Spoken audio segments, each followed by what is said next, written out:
మండల కేంద్రంలోని దుబాక గ్రామంలో MLA doctor Bhupathi Reddy Christmas వేడుకల్లో పాల్గొన్నారు. చర్చిలో ప్రార్థన నిర్వహించి కేక్ కట్ చేసి క్రైస్తవులకు క్రిస్మస్ శుభాకాంక్షలు తెలిపారు. నిజామాబాద్ రూరల్ రిపోర్టర్ సురేందర్, దృశ్యం న్యూస్.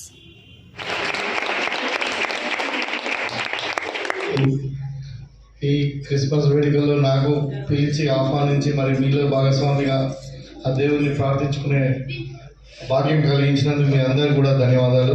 నమస్కారం.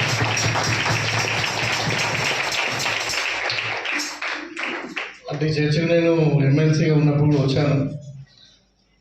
తర్వాత మళ్ళీ మన గ్రామంలో వచ్చినప్పుడు అంటే నాకు దుబాక గ్రామం నాకు ఒక డాక్టర్గా చాలా అనుబంధం ఈ గ్రామస్తులతో. ఎందుకంటే లక్ష్మారెడ్డి హాస్పిటల్లో నేను కన్సల్టెంట్గా ఉండేవాడిని. తర్వాత కూడా నేను హాస్పిటల్ పెట్టినాక కూడా మరి ఏ ప్రాబ్లం వచ్చినా కానీ ఆర్థోపెడిక్ మటుకు నా దగ్గర పంపించేవాళ్ళు.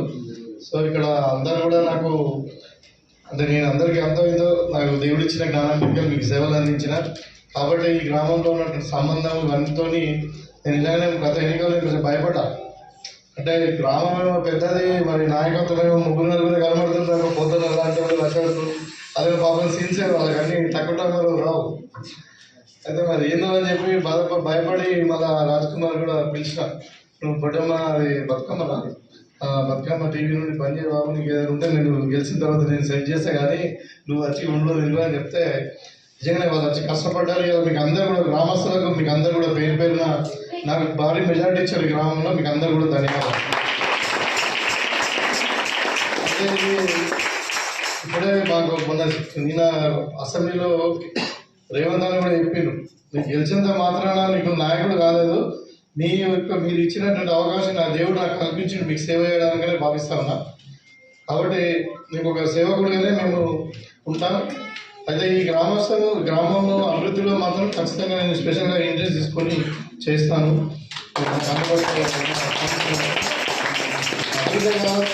అభివృద్ధి అనేది సరే ప్రభుత్వ పరంగా ఫండ్స్ వస్తుంటాయి, కొంచెం వెనక ముందు అవుతుంటే నడుస్తూ ఉంటుంది అభివృద్ధి కార్యక్రమాలు. ఒక సంవత్సరం ఒక పని అయితే ఇంకో పని అయితే కానీ ఖచ్చితంగా మీ కష్ట సుఖాల్లో అన్నింటిలో నేను అందుబాటులో ఉంటానని చెప్పి మీకు సందర్భంగా తెలియజేస్తూ మరి ఇంత చక్కటి కార్యక్రమాన్ని ఆహ్వానించి మరి దేవుడి యొక్క బర్త్డే సెలబ్రేషన్ అక్కడ కేక్ కట్ చేయించి మీ అందరితో ఆ దేవుని ప్రార్థించుకునే భాగ్యం కలిగించినందుకు మీకు మరొకసారి ధన్యవాదాలు తెలియజేస్తూ మీలోకి రావద్దనుకున్నాను.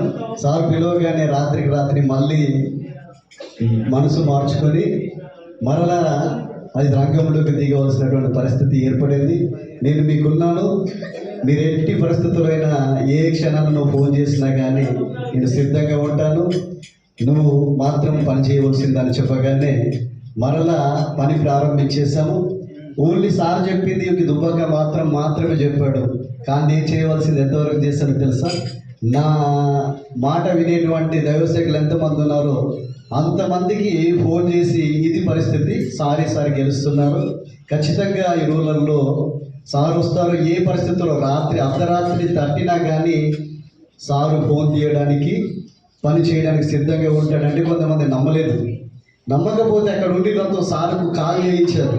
కాల్ చేస్తే సారు లిఫ్ట్ చేయగానే వాళ్ళు చాలా సంతోషించారు. దాన్ని బట్టి చాలా హ్యాపీగా ఫీల్ అయ్యారు. ఒక ఇద్దరు వ్యక్తులైతే డైరెక్ట్గా సార్ క్యాంపస్ పక్కనే ఉండడం చూసి సార్తో నేను కలుస్తున్నప్పుడు నేను చూస్తాను ఒకసారి నమ్మకం ఉందా లేదా అంటే సార్ దగ్గర కలుసుకున్నప్పుడు వాళ్ళు చూసి చాలా సంతోషించారు. అప్పుడు అన్నారు, సార్ ఖచ్చితంగా చేయగలుగుతాడు, ఏ రాత్రి అయినా సరే మనకు మరలా గేటు ముందు పరిస్థితులు ఉండవు, ఏ సమయానికైనా సార్ దగ్గరికి వెళ్ళి పని చేయించుకుని వచ్చారు. కాబట్టి కలవడం మన సెలబ్రేషన్లో నేను కూడా భాగస్వామ్యం కావడం దేవుని యొక్క దయతోనే జరిగిందని నేను భావిస్తా ఉన్నాను.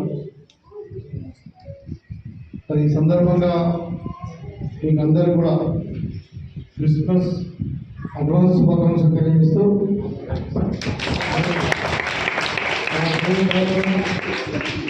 మీరందరూ కూడా ఇక్కడ పిల్లలు వీళ్ళందరూ కూడా ఆయుష్ ఆరోగ్యాలతో సుఖ సంపదలతో మరి ఉన్నత స్థాయిలో మంచి ఆరోగ్యకరంగా సంపదతో ఆనందంగా జీవించేటట్టు ఆ దేవుడు మనకు మీ అందరికీ మీకు అందరూ కూడా అనుసరించాలని చెప్పి, అదేవిధంగా ఈ దుబ్బాక గ్రామం అభివృద్ధిలో నియోజకవర్గం అభివృద్ధిలో అన్ని రంగాల్లో మనం ముందుకు తీసుకెళ్ళడానికి ఆ దేవుడు నాకు ఆ శక్తిని ఆ అవకాశాన్ని కల్పించాలని చెప్పి కోరుతూ, మరి మీకు అందరూ కూడా కొంచెం అంటే కొంచెం ఆ పెళ్ళిళ్ళు ఉన్నాయి, ఆ పెళ్ళిళ్ళు అయిపోయినాయి. ఇప్పుడు అంటే మనము పిల్లలు వెళ్ళిపోయినాక పోతే బాగుంటుంది కదా, అందుకని కొంచెం రష్ అయితే మూవ్ అవుతున్నాను ఫాస్ట్గా. నేను దయచేసి అనేది పాటించకుండా మరి మీ అందరూ కూడా మరొకసారి శుభాకాంక్షలు తెలియజేస్తూ ధన్యవాదాలు.